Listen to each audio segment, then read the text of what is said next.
ত্রয়োদশ জাতীয় সংসদ নির্বাচন ঘিরে রাজনৈতিক অঙ্গনে বইছে নির্বাচনী হাওয়া। এরই মধ্যে বিএনপি এককভাবে ২৩৭ আসনে প্রার্থী ঘোষণা করেছে। গুলশানে চেয়ারপারসনের কার্যালয়ে দলের মহাসচিব মির্জা ফখরুল ইসলাম আলমগীর আনুষ্ঠানিকভাবে এই প্রার্থী তালিকা প্রকাশ করেন।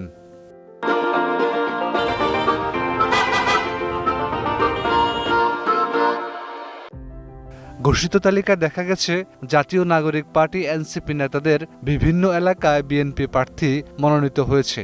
রাজনৈতিক বিশ্লেষকদের মতে এই সিদ্ধান্তের মাধ্যমে বিএনপি তার প্রার্থী তালিকাকে আরও শক্তিশালী করেছে এবং বিভিন্ন জোট ও সহযোগী দলের সঙ্গেও সমন্বয় নিশ্চিত করেছে।